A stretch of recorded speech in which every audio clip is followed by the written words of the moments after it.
Hello and welcome back to A Rose by Any Other Name, the vodcast where we pull Shakespeare apart piece by piece and work out what his plays are actually doing. I'm Mr. Rose, and today we are looking at Act 4, Scene 2 of Othello. So, last time Othello watched the wrong story. Iago staged a conversation about Bianca, placed Cassio's laughter in Othello's line of sight, and allowed that dreaded handkerchief to appear at exactly the right moment. Othello mistook interpretation for proof. Now Othello finally speaks to the people who could tell him the truth. He's going to question Emilia. He's going to confront Desdemona. He hears both women defend Desdemona's honesty. Yet the tragedy is that this is not a real investigation. It is a trial in which Othello has already chosen the verdict. Any answer that support his belief is accepted. Any answer that challenges it becomes evidence of a better disguise. And while Othello is turning his home into a courtroom and his wife into an accused criminal, Iago performs another remarkable transformation. The villain becomes the comforter. Desdemona kneels before the man destroying her and asks him to help restore her marriage. The scene then shifts to Roderigo, who comes dangerously close to recognizing that Iago has deceived him. For a moment, Iago's control appears vulnerable. Then, he converts Roderigo's suspicion into one more act of violence. So, our central question for this episode is what happens when a person asks for the truth but has made the truth impossible to hear? On the screen, again, we have our characters in case you need a little bit of a refresher. So, the scene in brief, it begins with Othello questioning Emilia about Desdemona and Cassio. Emilia has observed them closely and insists that she's never seen, heard, or suspected anything improper. Othello does not accept her testimony. Instead, he decides that Emilia is a simple bawd, a woman guarding and enabling Desdemona's supposed sexual activity. Her innocence does not weaken his accusation. It becomes proof that she is either foolish or involved in the cover up. Desdemona enters, and Othello tells Emilia to guard the door as though she were managing a brothel. He then forces Desdemona to look at him and demands that she swear she is honest. Desdemona identifies herself as Othello's true and loyal wife. Othello answers by using Christian images of heaven, hell, and damnation. Her sacred oath is immediately reversed into evidence that she is false as hell. Othello briefly reveals the depth of his grief. He says he could have endured poverty, captivity, and public shame, but cannot bear being rejected from the place where he has stored his heart. That vulnerability does not excuse what follows. Othello transforms Desdemona's beauty into corruption. He repeatedly calls her a whore and describes her alleged sexuality as something so offensive that heaven, the moon, and the wind recoil from it. Desdemona repeatedly denies the accusations and asks what she has done. Othello refuses to provide clear evidence, and he ends the confrontation with a cruel performance of politeness. He pays Emilia as though she were a brothel keeper and leaves. Desdemona is emotionally stunned. She says she has no husband, she cannot weep, and has no answer except tears. She asks Emilia to place the wedding sheets on her bed, linking the beginning of the marriage with the death that is approaching. When Iago arrives, Emilia correctly concludes that some eternal villain has invented the slander. Iago denies that such a person could exist, even while Emilia unknowingly describes him with extraordinary accuracy. Desdemona asks Iago what she can do to win Othello again. She kneels. reaffirms her absolute love, and says that Othello's cruelty may destroy her life, but cannot corrupt her love. Iago tells her that Othello is merely upset by affairs of the state and promises that everything will be well. It is one of the scene's cruelest moments because, as the audience, we know that he is comforting the victim of his own plot. After Desdemona and Emilia leave, Roderigo confronts Iago. He's spent all of his money, given Iago jewels that were supposedly intended for Desdemona, and to date has received nothing in return. Roderigo finally observes that Iago's words and actions do not match. Iago responds by praising his courage and offering a new promise. If Roderigo helps kill Cassio that night, Othello will be delayed in Cyprus and Desdemona will remain available. Roderigo agrees to hear more. The scene ends with Iago once again converting doubt into obedience and preparing the violence of Act 5. So, what is Shakespeare doing here? Shakespeare stages an investigation that cannot discover truth. Othello begins with questions, but they're not open questions. When Amelia says that she's observed no wrongdoing, he calls her answer strange rather than allowing it to challenge his belief. He's already accepted Iago's interpretation as certain, so direct testimony carries less authority than a staged conversation he could not hear. Shakespeare is showing us how confirmation bias destroys judgment. Evidence is no longer assessed according to its strength. It is only valued when it agrees with the conclusion that Othello already wants to prove. Shakespeare makes Amelia the strongest witness and then silences her authority. Amelia is an unusually credible witness. She lives closely with Desdemona, has seen all of her interactions with Cassio, and says that she's heard each syllable exchanged between them. She is prepared to stake her soul on Desdemona's honesty. Her language is direct, it's comprehensive, and it's morally certain. Othello dismisses her as a brothel keeper because accepting her evidence would require him to reconsider everything that Iago has said. The scene exposes how gender and status affect whose knowledge is believed. Othello decides to believe a male over a female. Shakespeare turns the domestic room into a courtroom and a brothel. Othello controls the space like both a judge and a customer.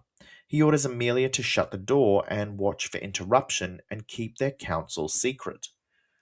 The language of brothel keeping corrupts that domestic setting. Amelia becomes the board, Desdemona becomes the prostitute, and Othello behaves as though he's paid for access. The home should be a place of trust and intimacy, but Othello's language reconstructs it as a site of surveillance, purchase, and of shame.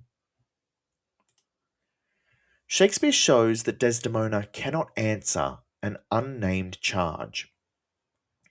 Desdemona understands the fury in Othello's words, but not their meaning. She repeatedly asks what she has done and with whom. She has supposedly been false. Othello refuses to state a coherent accusation and allow a proper defense. He substitutes labels such as whore, strumpet, and public commoner for evidence. This makes the confrontation structurally unjust. Desdemona is required to prove innocence against a story that she's not yet been allowed to hear.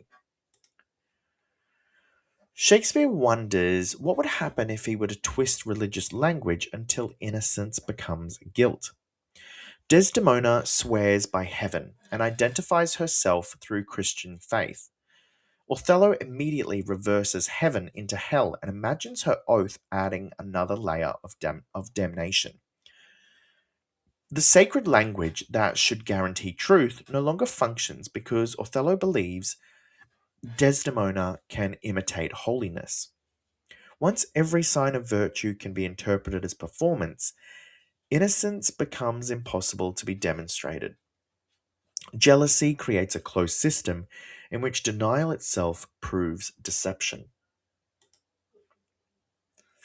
Shakespeare reveals the pain beneath Othello's cruelty. Othello's speech about sores, poverty, and captivity show that his rage grows from profound emotional dependence.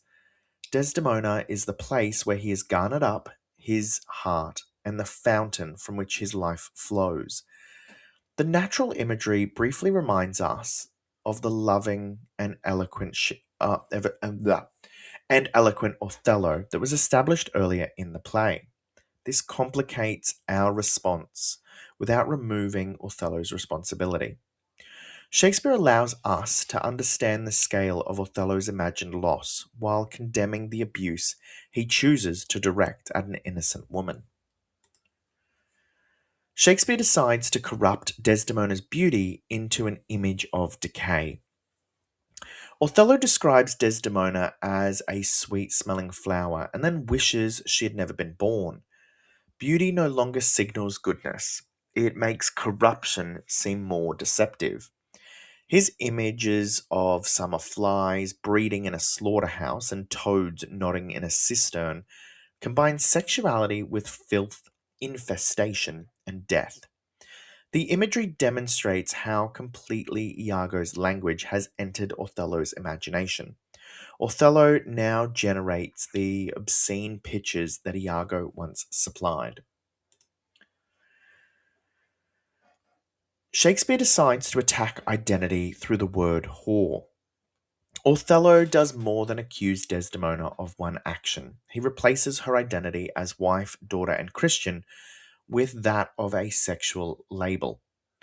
His image of beautiful paper, or a godly book written all over with the words whore, reduces her body and reputation to a surface that men may interpret and mark.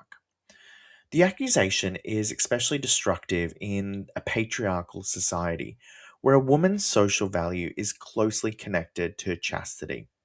Desdemona's shock shows that language itself can enact violence. Shakespeare uses the wedding sheets as tragic foreshadowing. After Othello leaves, Desdemona asks Emilia to place the wedding sheets back onto the bed. The object recalls the marriage's beginning while preparing the setting for its end. The sheets join love, sexuality, innocence, and death, and they'll become part of the final visual image of this tragedy. Desdemona does not know it yet, but Othello's murder plan puts into play this dramatic irony. The audience recognizes danger that only she can feel. Shakespeare lets Emilia identify Iago without knowing it. Emilia imagines that an internal villain and insinuating rogue must have invented the accusation. Every word points towards the husband standing beside her. Iago's denial, there is no such man, is literally false because it's theatrically controlled. He hides behind the honest identity the other characters have given him. The moment intensifies dramatic irony and it foreshadows Amelia's final discovery. She's already capable of seeing the shape of the crime, but not yet the face behind it. Shakespeare makes Iago the false comforter. Desdemona turns to Iago as a good friend and asks him to speak with Othello. She kneels before the architect of her suffering. Iago reduces Othello's abuse to a passing humour caused by state business and promises that all will be well. His gentle reassurance protects the plot by preventing Desdemona from understanding the danger. The scene presents emotional care as another performance that Iago can imitate. He does not merely invent accusations, he controls how the victims interpret their pain. Shakespeare also shows Iago repairing a manipulation that almost fails. Roderigo finally compares Iago's words with his performances and sees that they are no kin together. This is a dangerous moment because critical observation briefly threatens Iago's control. Iago does not deny every failure. He validates Roderigo's suspicion, praises his mettle, and reframes anger as courage that must be proved through action. Once again, masculinity becomes a lever. Roderigo can demonstrate purpose and valor only by attacking Cassio. Iago converts the discovery of deception into a deeper participation in it. And lastly, Shakespeare connects the domestic tragedy to the violent public, to a final public violence. The Venetian order replacing Othello with Cassio creates practical urgency for Iago. If Othello leaves Cyprus, the plot may collapse, and Roderigo may expose the missing jewels. Iago therefore describes Cassio's death as a necessity. Murder is presented as the logical solution to the problems Iago himself created. The final conversation prepares Act 5, Scene 1. The psychological violence that is inflicted on Desdemona is now joined to a physical ambush against Cassio. So now let's look at how the audience is positioned. The audience is positioned to experience frustration because the truth is spoken clearly and repeatedly. Amelia offers direct eyewitness testimony, Desdemona offers a sincere denial, but neither can reach Othello because Iago has already taught him how to reinterpret innocence as a disguise. We're encouraged to feel sympathy for Desdemona, who is condemned without understanding the charge. Her questions expose the absence of evidence, while her continued loyalty makes Othello's cruelty even more painful. At the same time, the scene places moral responsibility firmly on Othello.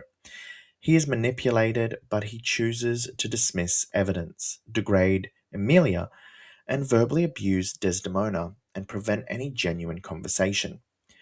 Amelia positions us to recognize the gendered nature of injustice. She sees that a woman's reputation can be destroyed by male intervention and demands details of place, time, form, and likelihood that Othello never properly seeks. Dramatic irony makes Iago's performance as comforter almost unbearable. Desdemona trusts him, Emilia describes him, and Iago calmly redirects them both. Roderigo's confrontation offers a brief possibility that Iago's language has lost its power. When he's manipulated again, we see that Iago's greatest skill is not creating perfect lies. It is adapting quickly when a lie begins to fail. So let's have a look at our key quotes. You have seen nothing then? Othello appears to seek evidence, but the wording anticipates disappointment with Emilia's answer. This line introduces the false investigation. Othello asks for truth only within the boundaries of guilt. We then move on to each syllable that breath made up. Emilia insists that she both observed the meeting and heard every word. Her evidence is stronger than Othello's distant, silent viewing of Cassio, yet jealousy makes reliable testimony powerless. Lay down my soul at stake. Through this hyperbole, or religious oath, Amelia expresses absolute confidence in Desdemona's honesty. The oath establishes Emilia as morally certain and exposes Othello's irrational preference for Iago's insinuations. If any wretch have put this in your head, let heaven requite it with the serpent's curse. Through the use of biblical allusion and dramatic irony, the serpent evokes Satan, temptation, and the corruption of innocence. Amelia unknowingly identifies her husband Iago's role with precision, while Othello protects the tempter from any scrutiny. A closet lock and key of villainous secrets. Through this metaphor, Othello imagines Emilia as the mechanism protecting Desdemona's hidden sexual life. Any evidence Emilia offers can now be dismissed as part of a conspiracy, making Othello's belief impossible to challenge. Let me see your eyes, look in my face. The visual motif here has Othello attempting to read truth directly from Desdemona's face. The command, or you could say an imperative command, recalls his demand for ocular proof. But the scene shows that sight cannot help someone committed to misinterpretation. I understand a fury in your words, but not the words. Desdemona recognizes the emotional violence, but cannot identify a coherent accusation. Shakespeare shows us this contrast by separating tone from meaning to show that Othello's language wounds without allowing a defense. Your wife, my lord, your true and loyal wife. The repetition and adjectives used here by Desdemona defines herself through marriage, truth, and loyalty. As the audience, we know that the statement is accurate, which intensifies the irony when Othello treats it as a lie. False as hell. The religious imagery used here has Othello reversing Desdemona's appeal to heaven into an accusation of infernal deception. Virtue itself becomes suspicious. The closed logic of jealousy turns every defense into further guilt. But there, where I have garnered up my heart, where either I must live or bear no life. Desdemona is imagined as a storehouse of Othello's heart and the condition of his life. The imagery and the metaphor here reveals genuine emotional dependence, which complicates Othello's character while showing why imagined betrayal can feel so catastrophic. Or keep it as a cistern for foul toads to knot and gender in. Through this grotesque animal imagery and sexual metaphor, Othello transforms the source of his emotional life into a stagnant place of breeding corruption. Iago's obscene imagination now speaks through Othello, demonstrating the depth of his psychological infection. Was this fair paper, this most goodly book, made to write whore upon? The rhetorical question and extended metaphor here has Desdemona's beauty becoming a page that is supposedly corrupted by a sexual label. The line reveals how patriarchal judgment writes identity onto women while pretending merely to read what is already there. By heaven, you do me wrong. This moral appeal or direct declarative sentence has Desdemona stating the injustice with clarity. Her controlled language contrasts with Othello's excessive imagery, allows the audience to recognize where moral authority truly lies. I have none. Do not talk to me, Emilia. I cannot weep, nor answer have I none. Desdemona's identity as a wife is collapsing through this repetition and fragmented syntax. After Othello denies the marriage's trust, her inability to cry or answer conveys emotional shock rather than guilt and positions the audience to fear for her safety. Prithee, tonight lay on my bed my wedding sheets, remember. Through the symbolism and foreshadowing here, the wedding sheets connect the marriage's beginning with the approaching murder bed.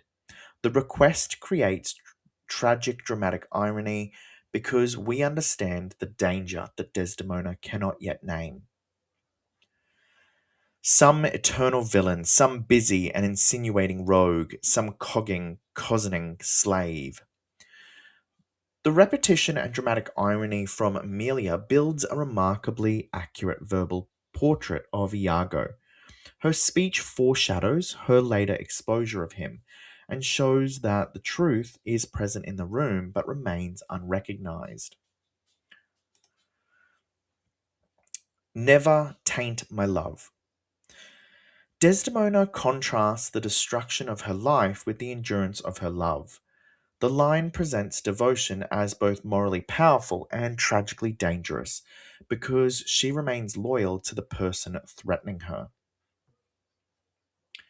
Go in and weep not, all things shall be well. The verbal irony and this false reassurance from Iago adopts the language of comfort while actively ensuring disaster. We're positioned to see care itself become a mask that preserves the victim's vulnerability. I have heard too much, for your words and performances are no kin together. Roderigo finally tests Iago's promises against observable results. Through this metaphor and contrast of speech and action, the line briefly threatens Iago because it uses critical method that Iago has failed to apply. And lastly, I mean purpose, courage, and valour. Tis night show it. This night show it. The imperative here with Iago is praising masculine qualities, then makes violence the test through which Rodrigo must prove them. The appeal converts suspicion into obedience and prepares the attack on Cassio in Act 5. So let's bring all of this together. Act 4, Scene 2 is built around the failed act of listening. Amelia speaks as a witness, Desdemona speaks as the accused, and Roderigo speaks as a victim of fraud. In each case, Iago's constructed reality survives contact with the truth. Othello's tragedy is no longer simply that he lacks evidence. He now rejects strong evidence because it arrives from women who he has decided that they cannot be trusted. His questions imitate justice while preventing justice from occurring.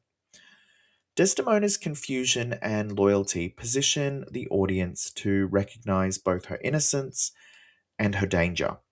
The wedding sheets, her references to death, and her inability to imagine the source of Othello's accusations all foreshadow the final scene. Iago's conversations show two sides of the same method. With Desdemona, he uses reassurance. With Roderigo, he uses praise, urgency, and masculine challenge. Different performances serve the same goal, keeping others from acting on the truth they have almost reached. For an external exam, this scene helps support arguments about manipulation, jealousy, gender, language, evidence, truth, reputation, through some examples of religious imagery, dramatic irony, and the tension between victimhood and responsibility. On the screen now is the exam focused discussions. I strongly encourage you to have a go. Yes, I know this is the first time that I've added so many, but there is a lot happening in this scene that I think could be really important for your external exams. My last task is the final challenge. I want you to choose one speaker who tells the truth in this scene, whether it's Amelia, Desdemona, or Roderigo. I want you to explain what that character understands and what remains hidden from them, and why their truthful words fail to change the outcome. Then respond to my claim. Act 4, Scene 2 is not a scene in which truth is absent, it is a scene in which power decides that truth will not matter. I'm sure you can work out that I'm needing you to talk about how Iago manipulates that character and stops them from seeking the truth. So at the beginning of the scene, Amelia tells Othello exactly what he needs to know. Desdemona is honest. Cassio has done no harm. The suspicion is poisoning him. By the end, Othello has rejected that evidence. Desdemona has asked the devil, Iago, for help, and Roderigo has been redirected towards murder when he starts to get an inkling that something's not right. The truth is everywhere in this scene, and the tragedy is that Iago controls who is trusted, Othello controls who is heard, and Desdemona is left trying to answer a charge that has never been honestly explained. In Act 4, Scene 3, the noise falls away. Desdemona and Emilia prepare for bed, and Shakespeare finally gives the women, space to speak openly about love, betrayal, marriage, and the unequal rules that governing men and women. Until then, I am Mr. Rose, and this has been A Rose by Any Other Name. Thank you.